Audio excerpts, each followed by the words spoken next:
Please like, share, comment, and subscribe. من الشيطان الرجيم.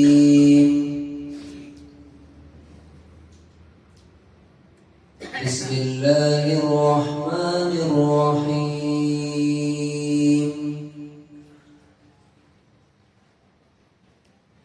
ربنا إننا سمعنا مناديا ينادي للإيمان أن آمنوا بربكم فآمنا.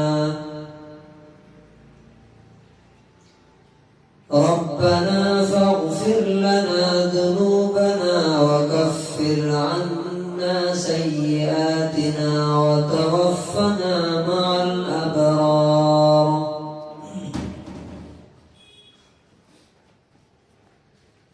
سورہ آل عمران سورہ نمبر 3 آیت نمبر 193. یہ اللہ تعالی اپنے چالاک اور ہوشیار اور سمجھدار بندوں کے بارے میں تذکرہ کر رہا ہے کہ اللہ کی نظر میں کون سے لوگ سمجھ بوجھ رکھنے والے، عقل رکھنے والے ہیں.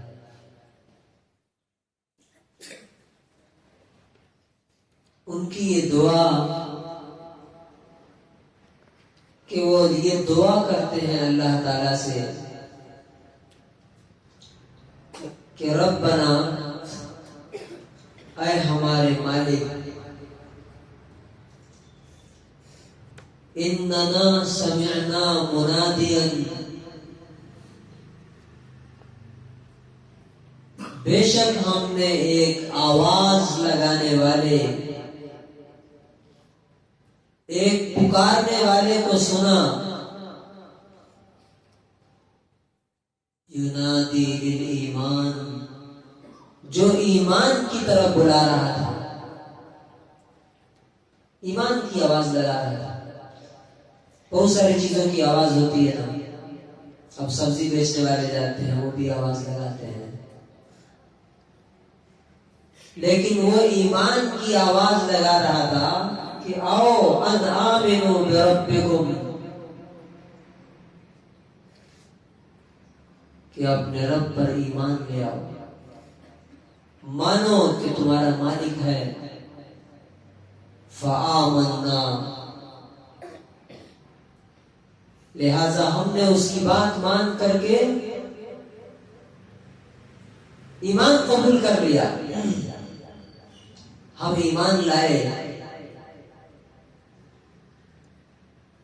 تو اب کیا کیجئے؟ ربنا فاغفر لنا ذنوبنا، اے ہمارے مالک، ہمارے گناہوں کو مٹا دیجئے. ایمان لانے سے پہلے، شعور میں آنے سے پہلے ہم سے جو گناہ ہوئے ان کو معاف کر دیں. وَكَفِّرْ عَنَّا سَيِّئَاتِنَا، اور ہمارے گناہوں کا اثر بھی ختم کر دیجیے. دیکھیے دو چیزیں ہوتی ہیں، ایک ہوتا ہے کہ ہم نے کوئی گناہ کیا تو وہ گناہ تو لکھ لیا جاتا ہے نامہ اعمال میں، فرشتے نوٹ کر لیتے ہیں. دوسرا ہوتا ہے اس گناہ کا اثر کس کس پہ ہوا، کس کس پہ ہوا. مثال کے طور پہ آپ نے کسی کو گالی دی تو گالی ایک گناہ ہے، وہ لکھ لیا گیا، فرشتوں نے لکھ لیا. اب وہ آپ کی گالی سن سن کر کے کتنے لوگوں نے گالی دینا سیکھا، کن کن لوگوں کو گالی دینے کی تعلیم دی آپ نے، گالی دینا سکھایا، اس کا اثر بھی لکھا جائے گا. تو یہ کہتے ہیں کہ ہمارے گناہ بھی معاف کر دیجئے. اور ایک تیسری چیز بھی ہوتی ہے. وہ کیا ہوتی ہے؟ اس گناہ کی نحوست وبال انسان پر پڑتا ہے. آپ نے دیکھا ہوگا بہت سے لوگ بولتے ہیں میں نے تو کچھ کیا نہیں, پتہ نہیں میرے ساتھ کیسے ہو گئے. ایک صاحب کچھ دن پہلے ہم سے بول رہے تھے پتہ نہیں ہمارے گھر میں کیوں برابر کچھ نہ کچھ ہوتا رہتا ہے. کبھی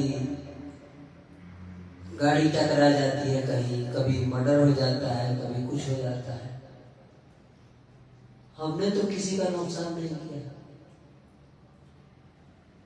تو ہم نے ان سے کہا کہ آپ نماز پڑھتے ہیں آگے جا کے,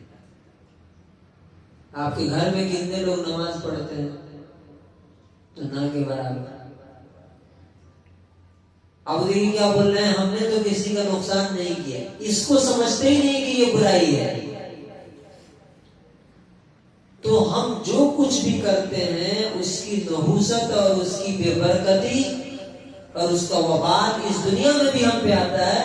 یہ الگ بات ہے کہ ہم اس کو دیکھ نہیں پاتے, سمجھ نہیں پاتے. حضرت عبداللہ ابن مبارک کہا کرتے تھے کہ میں اللہ کی نافرمانی کا اثر اپنی سواری میں دیکھ لیتا ہوں اور اپنی نوکری اور لونڈی میں مجھے نظر آتا ہے کہ میں نے یہ برائی کی, یہ غلطی مجھ سے ہوئی, تو میری نوکرانی نے میری یہ نافرمانی کی, میری یہ بات نہیں مانی. وَتَوَفَّنَا مَعَ الْأَبْرَارِ,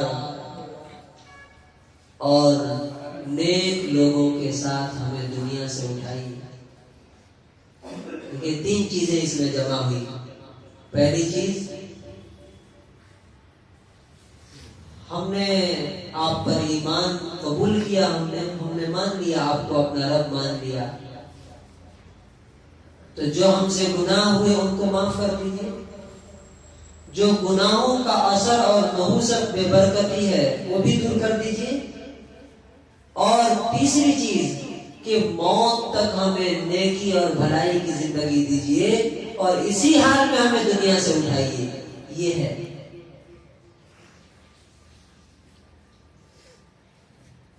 ہماری دعائیں, ہماری تمنائیں کیا ہوتی ہیں ہمیں سوچنا چاہیے. یہ تو نیک لوگوں کی خواہش اور آرزو اس میں بتائی گئی ہے. ہم دن بھر کیا سوچتے ہیں, کیا دعا کرتے ہیں اللہ تعالیٰ سے. اصل چیز کیا ہے کہ انسان نیکی کی راہ پہ چلتے ہوئے نیک لوگوں کے ساتھ جا کے مل جائے جنت میں. یہی سب سے بڑی کامیابی کا معراج ہے.